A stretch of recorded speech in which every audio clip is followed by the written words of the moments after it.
Assalamualaikum warahmatullahi wabarakatuh, sahabat Islam semuanya. Nabi Muhammad SAW adalah Nabi akhir zaman. Berdasarkan hadis yang diriwayatkan oleh Abu Hurairah radhiyallahu an, wafatnya Umar bin Khattab adalah saat gerbang fitnah akhir zaman dimulai.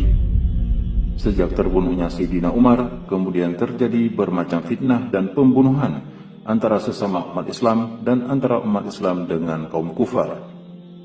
Berdasarkan sejumlah hadis Rasulullah SAW, ada beberapa nama yang akan menjadi tokoh atau kelompok yang akan muncul di akhir zaman.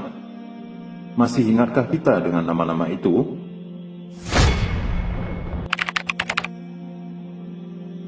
Bani Qanturah memiliki ciri nyaris sama dengan Ya'juj Ma'juj, namun bedanya sebutan Bani Qanturah lebih spesifik, karena mereka berasal dari satu silsilah dari keturunan Abu Tur alias Yafis bin Nuh alaihissalam.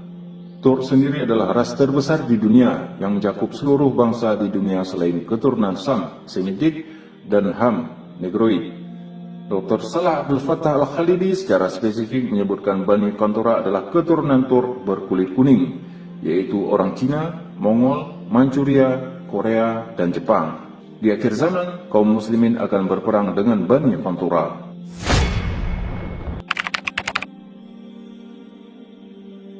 Bani Asfar maknanya secara bahasa adalah bangsa anak-anak berkulit kuning, sedangkan menurut para ulama adalah bangsa-bangsa turunan Romawi.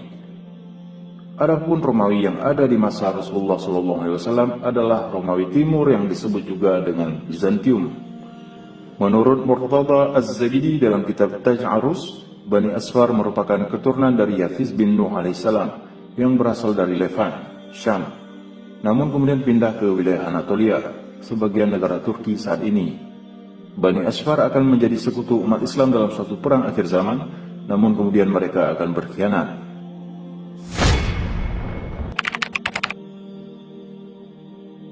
Imam Nawawi rahimahullah dalam syarahnya menyebutkan Bani Ishaq adalah keturunan dari Ais bin Ishaq alaihissalam yang merupakan penduduk Khurasan. Bani Ishaq ini merupakan sekelompok mukminin yang akan setia mendampingi Imam Mahdi dalam setiap penaklukan di akhir zaman, khususnya penaklukan Konstantinopel atau Istanbul yang dilakukan tanpa peperangan, melainkan dengan pekik takbir.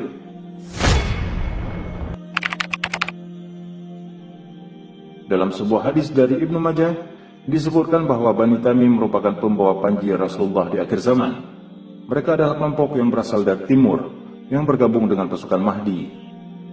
Hadis lain dari Ibnu Majah dan Tabrani menyebutkan bahwa Bani Tamim adalah kelompok yang akan mempersiapkan kekhalifahan bagi Al-Mahdi.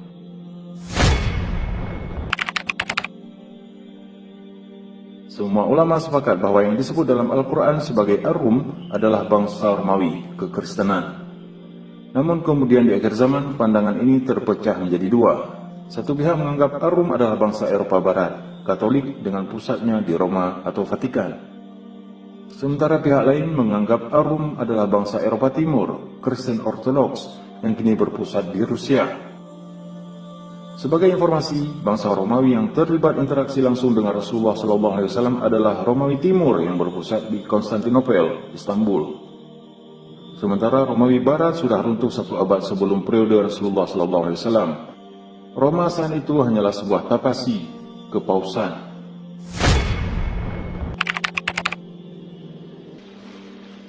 Bangsa Arab terdiri dari dua macam, yaitu Qahtani, Arab gelap, dan Adnani, Arab putih.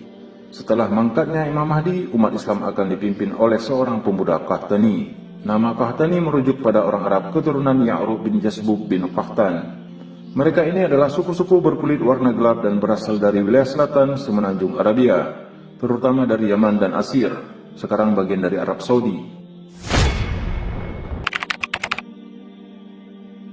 Zu Aswaqatain adalah orang yang akan menghancurkan Ka'bah di akhir zaman. Abdullah bin Amr bin Al-As pernah mendengar Nabi berkata bahwa Ka'bah akan dirusak oleh seorang yang berbadan kecil, botak, dan bengkok kakinya. Ia menghantam Ka'bah dengan sekop dan linggis. Sebelum kedatangan Imam Mahdi, di negeri Syam akan muncul sosok yang disebut-sebut bernama As-Sufyani, sesosok figur yang teramat kejam yang tergambar dari hadis-hadis Rasulullah SAW. Dia digambarkan gemar membunuh, memperkosa wanita, dan merampas harta rakyat jelata.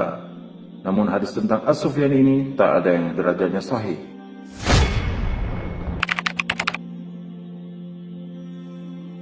Semua pembicaraan tentang Imam Mahdi mencuat hebat di akhir abad ke-20 hingga abad ke-21 ini.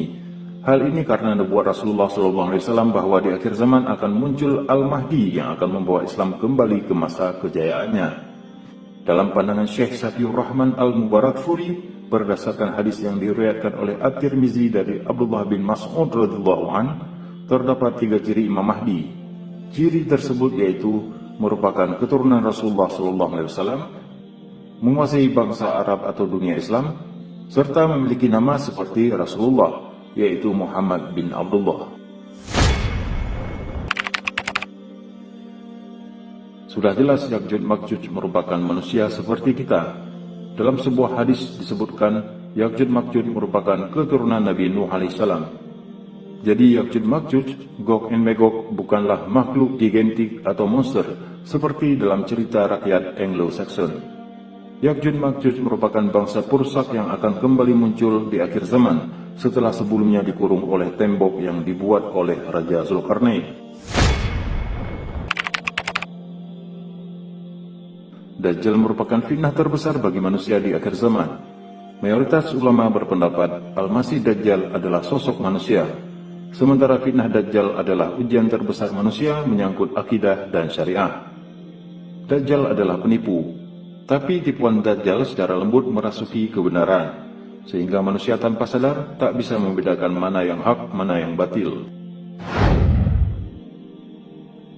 Demikianlah nama-nama misterius di akhir zaman yang sosoknya masih menjadi perbincangan hangat di tengah-tengah kaum muslimin. Wallahu a'lam bishawab.